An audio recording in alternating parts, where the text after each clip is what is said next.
गाय दूर गई, गोफन लिया, उड़ाया पत्थर, गाय पलटने के लिए कि कहीं खेत में ना चले जाए। संत दूर से तमाशा देख रहे हैं। संत ने क्या कहा,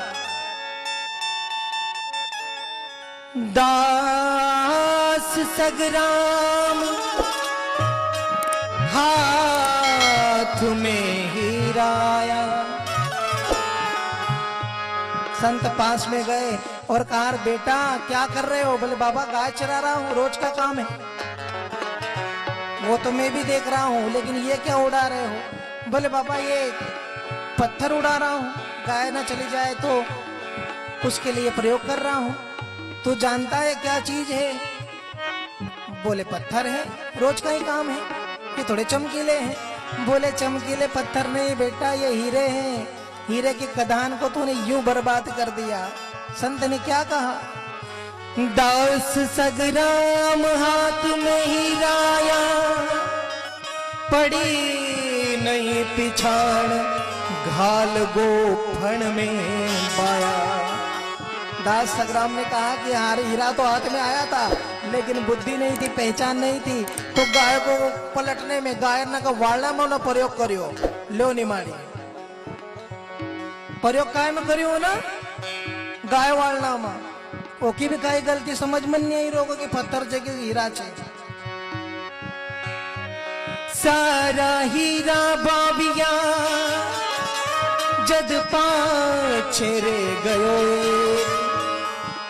संत आए, संत ने कहा तब केवल उसके पास आखिरी गोफन में आखिरी पत्थर था।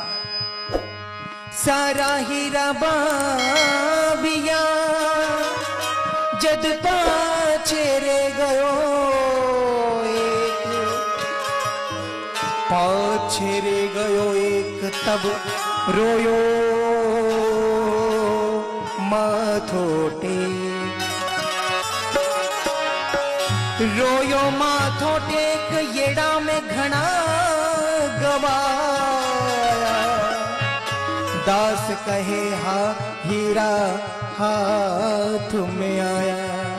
माथा पीट पीट कर रोने लगाओ, अरे मेरे से कितनी बड़ी गलती, ढोरे चरा रहा हूं मैं, अब मैं कहां ढूंढूं, मैंने तो सब नाश कर दिया हीरो।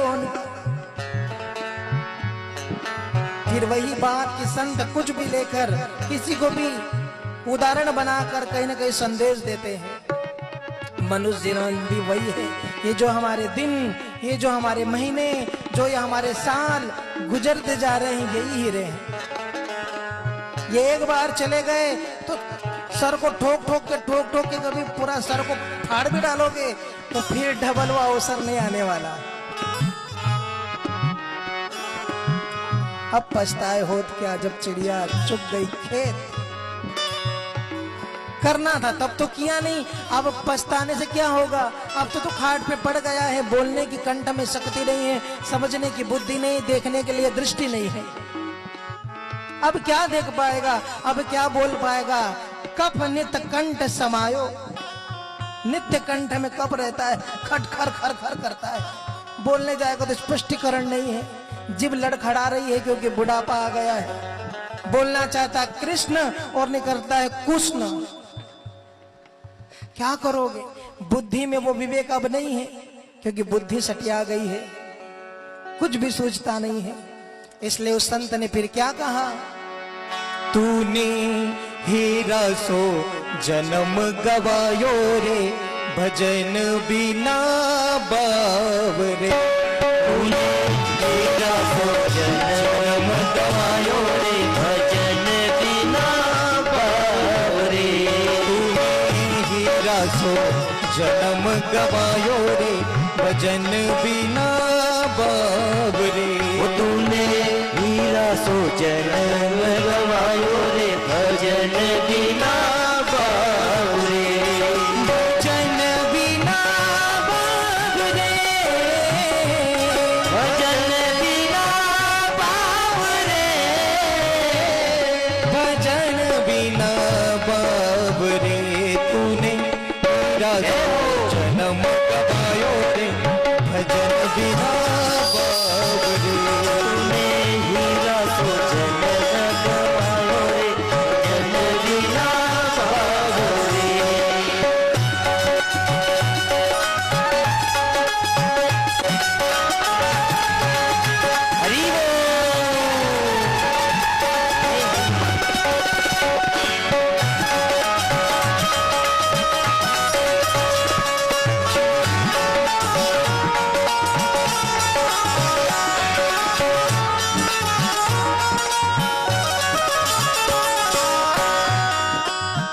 संत कहते तूने तो जीवन को गवा ही दिया, अब तेरे पास रहा भी क्या।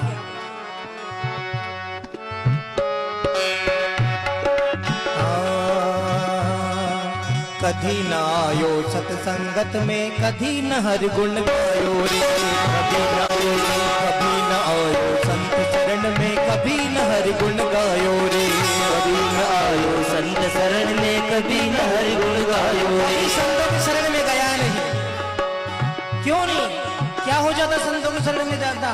अरे संतों के शरण में जाता तो तुझे जीवन का सच्चा अर्थ पता चलता। जीवन क्या है, अध्यात्म क्या है, हमारा जन्म मरण क्यों होता है, भगवान क्या है, भक्त क्या है, माया क्या है, इन सारी चीजों का जब पता चलता है तो तुझे मनुष्य जन्म का महत्व समझता। क्योंकि सत्संग के बिना विवेक नहीं होता, और विवेक मिलता है राम की कृपा से, सत्संग मिलता है राम की कृपा से। सत्संग में ही तो हमें सब चीजों का ज्ञान होगा।